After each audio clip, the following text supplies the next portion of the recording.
My name is Riley and I'm a student. The first 2 weeks at Sexington University were perfectly normal. I was drunk until the end of freshers when my student loan ran out. Then Professor Lovecraft exploded his lab and my eyebrows and everything changed. My roommate started dying. Aliens invaded. I killed a dragon over breakfast, got stranded in the past and attacked by dinosaurs. I might have committed a genocide. I might have robbed an empire. I may even have saved the world.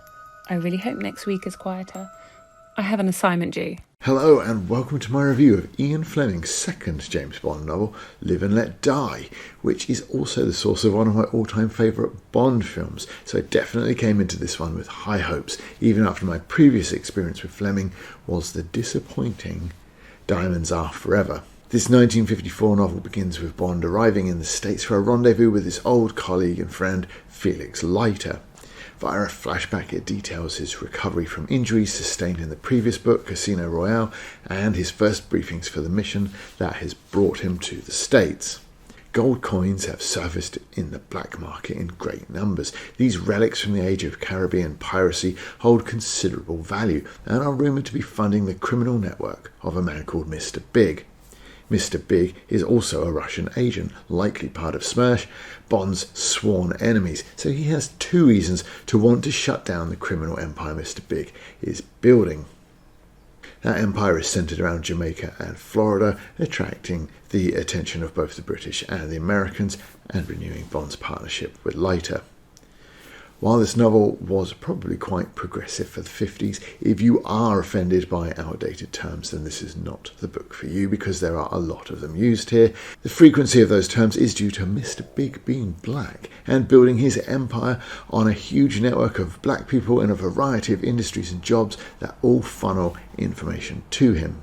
This means that Bond and Leiter's movements are well observed right from the start. A small bomb is sent to Bond by way of a warning, but is never likely to be enough to scare him off. He and Leiter begin their investigation by exploring Harlem, making their way via unhelpful informants to a bar they know is owned by Mr. Big. Naturally, Mr. Big is well aware of their approach. After sampling the local entertainment in the book's seediest moment, the booth the two spies have occupied drops away and they are separated, Bond taken to meet Mr. Big himself. Mr. Big and Bond face off with love interest in waiting Solitaire acting as Mr. Big's lie detector. Bond insists his mission is no more than to investigate the influx of old coins onto the black market, and after Solitaire confirms this, Mr. Big warns him by breaking his little finger and tells him that should he prove to be lying, he will devise a death for him that is suitably poetic and or poetically suitable. If I see you again, you will die in a manner as ingenious and appropriate as I can devise on that day. While being escorted out by a henchman that means to do him little to no good, Bond does what Bond does. He gets the better of him, leaves him dead or dying, and taking his gun, shoots his way out.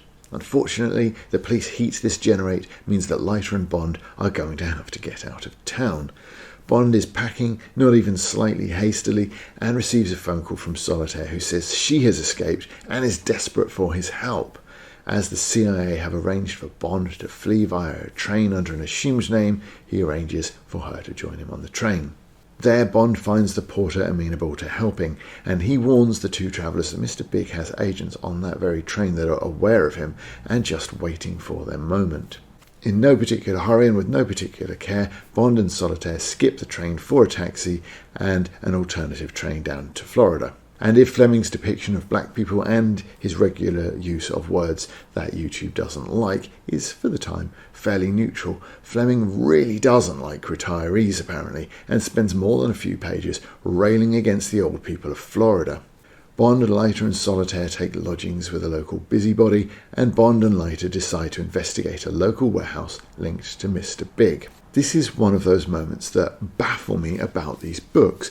Bond and Leiter, both well known to Mr. Big, obviously so given the amount of times they've been informed on, recognised, sent bombs, beaten up, and followed onto trains, they go as far as walking up to and questioning the building's security.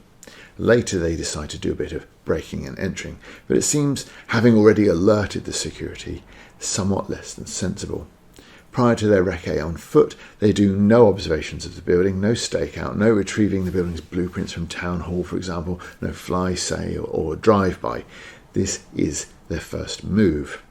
And yet the security guard says that it's not the only one that he's received, and he's well aware of who they are. "I've had a belly full of you lousy dicks around here lately," he says. Apparently, Solitaire is a valuable asset to Mr. Big, and despite huge reservations, the two leave her alone and unguarded. He couldn't imagine that the girl would come to any harm in this peaceful, law-abiding place, or that Mr. Big could conceivably have traced her to the Everglades. But he respected the extraordinary power of her intuitions, and her attack of nerves made him uneasy. Just not uneasy enough to do a single thing about it. Naturally, they return and find she's been kidnapped by Mr. Big, and naturally the thing to do here is to call the cavalry, local and state police, the FBI, CIA, those sorts of people, except none of them are available, obviously, because what they do is decide to sleep on it in their unsafe safe house. Leiter then decides that Bond is too comfortable to wake, and decides to explore the alerted warehouse on his own. Bond, learning of this, rushes to help his friend. Well, sort of. Bond didn't wait. While he shaved and dressed, he ordered some coffee, rolls and a cab. So does he wait or not? Because Fleming says he doesn't, but describes him doing what I'd call waiting.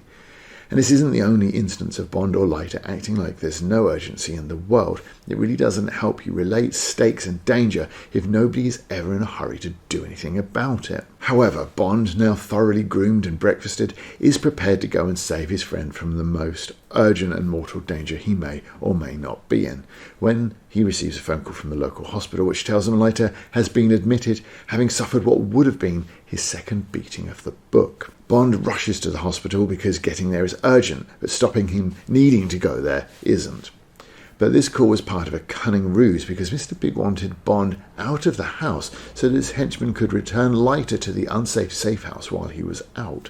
Leiter is on death's door and missing limbs, but that's surely just an occupational hazard to spies who do staggeringly stupid things like leaving unsafe safe houses to break into warehouses that they alerted that very day to their investigation. Bond, incensed by Leiter's treatment and the kidnapping of Solitaire, calls in the cavalry that was previously unavailable or something. And with the unsafe safe house safoned by law enforcement from every available source, he goes off on his own to break into the alerted warehouse that Leiter explored so spectacularly well on his own. Shockingly, he breaks in and finds that security has been alerted to a potential second break-in that night by a previous break-in and the following police investigation. A shootout ensues. One, Bond with his small caliber pistol can't hope to win, so he surrenders. And here we learn that Bond isn't the only one capable of stupidity in the book when he gets the drop on his captor, the second one in this book no less. But we can chalk this one up to Mr. Big's enormous communications network, only working one way. Bond, having fed the hapless villain to his own sharks, discovers that Mr. Big is smuggling the gold coins in the bottom of tanks containing imported rare fish. He follows Mr. Big to Jamaica. Here, the criminal mastermind owns a private island, which is also home to a stash of pirate treasure that he is smuggling. Bond does some spying, the sort of stuff that might have saved Leiter's dancing career, and trains to be a diver. He also reads some books on shark behaviour ahead of a one-man raid on the island that is occupied by considerably more than one man fanatically loyal to Mr. Big. Bond reaches the island and is rapidly captured, but only after attaching a mine to Mr. Big's yacht. He is then locked up with Solitaire, and even though she's clearly traumatised, he tells her his whole plan. Well, technically, he doesn't have one beyond the mine being on a fuse that is already burning. Mr. Big, though, does have a plan. He's going to go to his room, get a gun, and then BAM! He's going to shoot Bond, helplessly tied up in his dungeon, dead.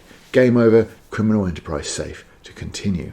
Except, this is only the second book of the series, but I think Mr. Big might be the cause of the movie series cliche of overcomplicated deaths. Mr. Big does not have access to sharks with lasers on their head. He has a boat in the Caribbean surrounded by razor-edged coral, and his plan is to tie Bond and Solitaire together, drag them behind his boat over the coral, the sharp edges of which will set them bleeding, attracting sharks, and he's going to tow them round until the sharks have eaten all the evidence.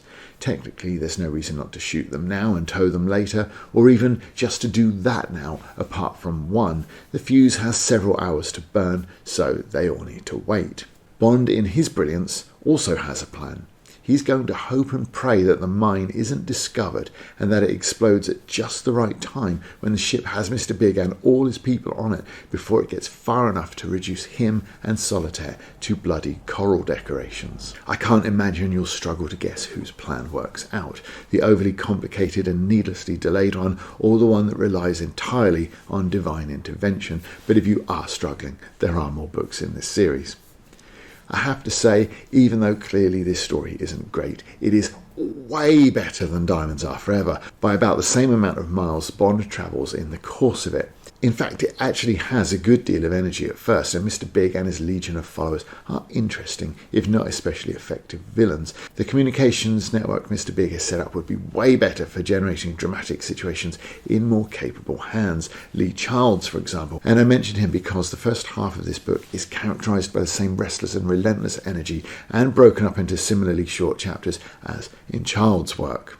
Though you probably don't have to have read either author to trace the line from one to the other. I liked the first half of this quite a lot, but the ending was just that.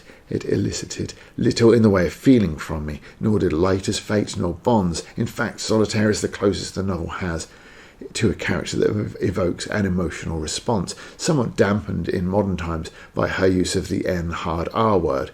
She is a damsel in distress, but that at least lends the book someone who is innocent and in need of help. It's a shame that she gets that help from a duo who prove distinctly unhelpful, and that her clairvoyance serves no significance to the actual plot. In conclusion, Live and Let Die is a significant upgrade on Diamonds Are Forever. It carries a decent pace through its first half, lagging only occasionally until Bond arrives in Florida, where things become somewhat less than has gone before and never really pick up again.